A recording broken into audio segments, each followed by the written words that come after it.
Magandang hapon, guys. Saan na ba yun?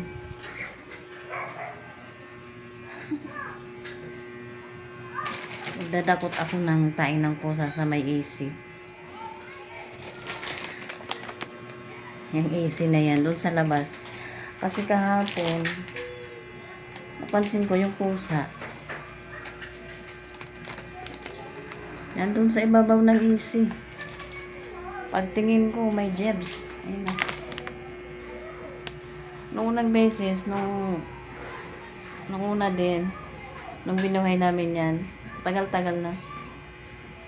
Ang baho ng buga. Kala namin sira. Yun basa, parang ang panghi niya mapanghi. Ang amoy.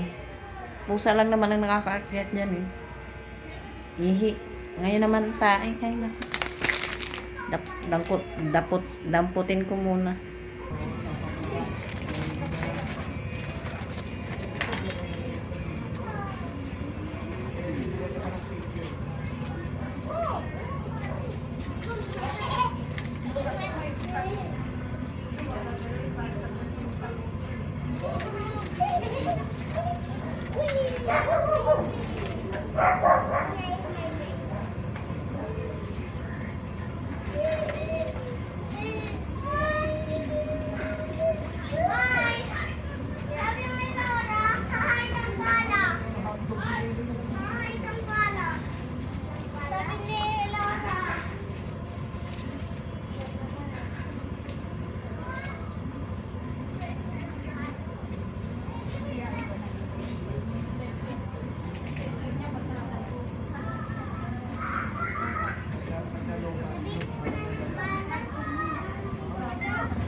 Dami ng jebs.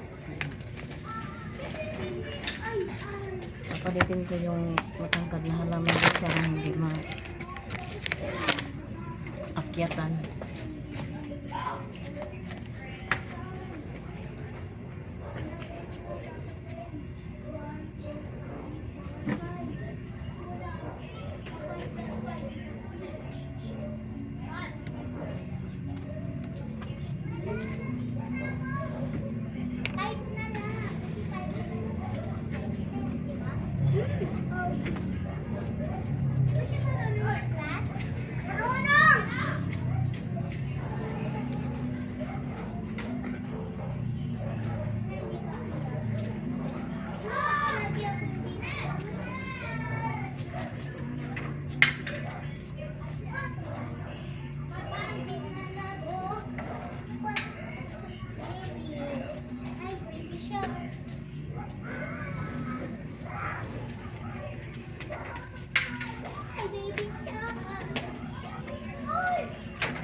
Lumadan kasi siya doon guys sa may sa may bike.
Nag-separate ako ng puti at decolor na labahin.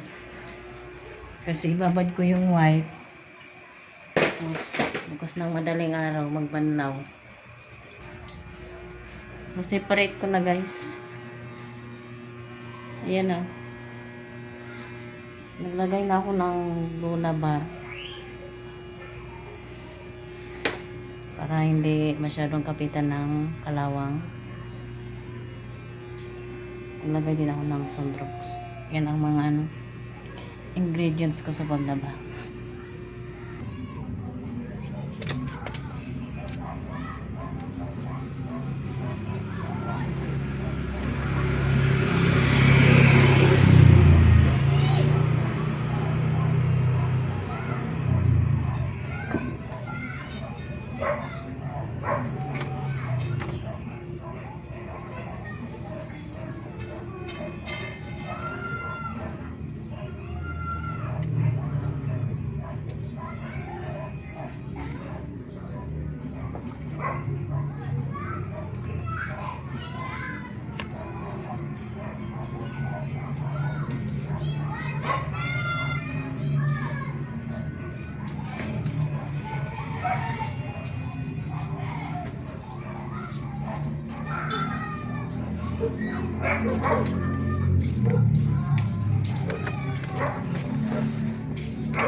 Okay, pasok ko na nga pala.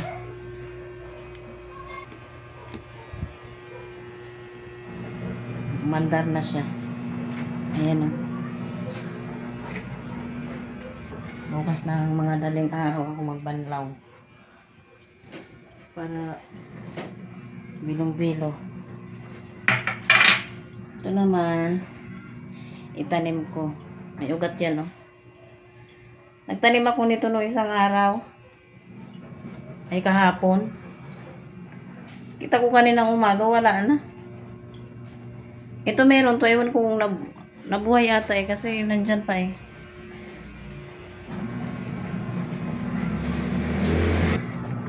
Yan guys oh. Kita nyo ba yung bakat?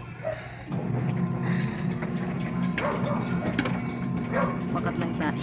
Ay, hindi nyo rin pala ako makikita. Mabang baba kasi.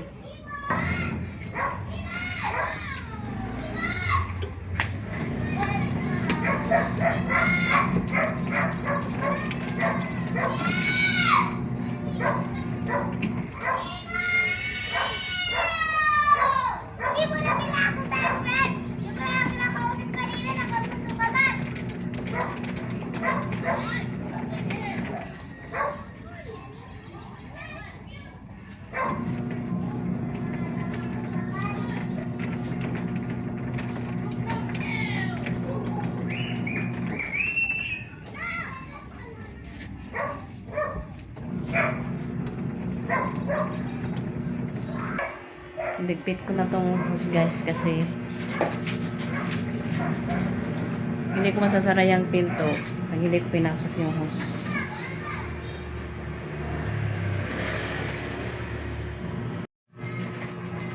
Grabe. Grabe ang double chin. Grabe na pala. At anyway, tapos na palang umikot. Bukas na umaga ulit iikot yan. Yung washing namin guys, pinangalanan ko. Kasi may iwan dyan sa labas eh. Wala na kasi yung mga aso dito. Inireklamo na ng ibang homeowners. Inireklamo na ng ibang homeowners. Kaya pinangalanan ko. Hindi naman yun namin guys, pero malaking tulong din yun kasi walang dito, walang naliligaw na dito. Nananalisi. Na yun sa barangay. Nagreklamo na kasi gawa daw ng madaming tae, maingay. Yun. Pero yung isa, nandyan kasi nung nakatali na yan, kasi hindi naman sanay na nakatali, kumakawala, ayun, nakawala siya ang natira, babae. Pinangalanan ko. Tingnan nyo. Ayan o. Ayan. Basa nyo ba? Apelyido namin yan eh.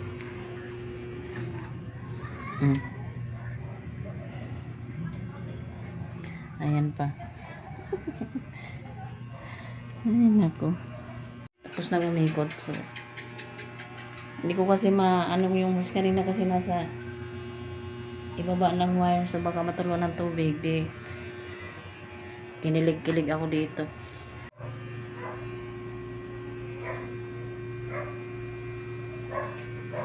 Naligpit ko na, natanggal ko na rin yung saksak, kaya bukas na lang ulit ng madaling araw tayo magkita-kita. Masyadong maingay kaya pasensya na kayo. Hapon eh.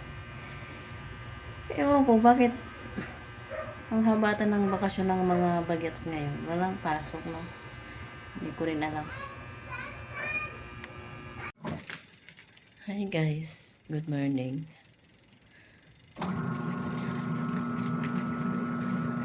5:33. Tinanghali ako guys.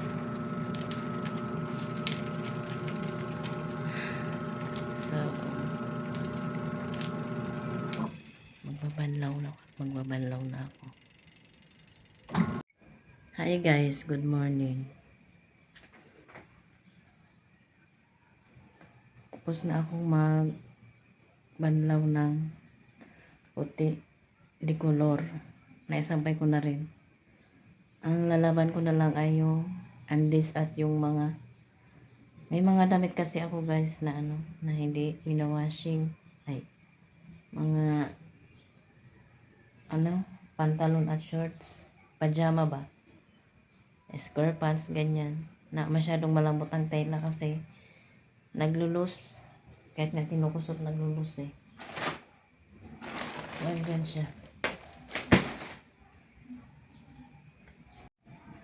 Ayan.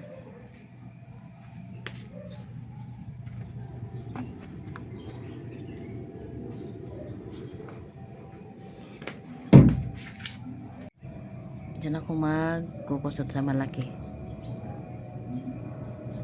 Kinakalahati ko lang ang tubig kasi parang kulang na itong powder. Ayun naman yung mga labo ng bintana.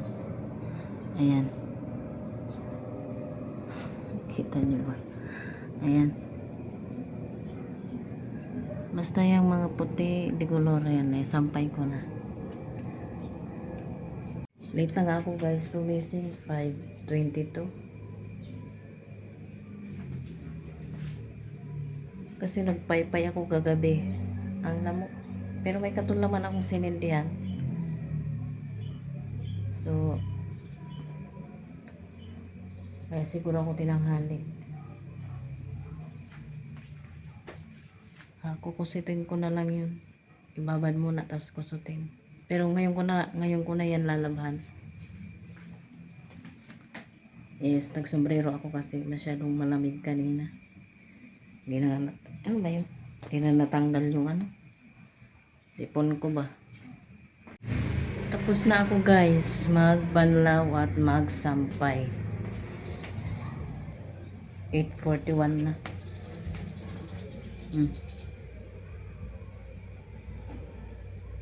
Pinupuno ko yung timba kasi bukas trabaho ulit.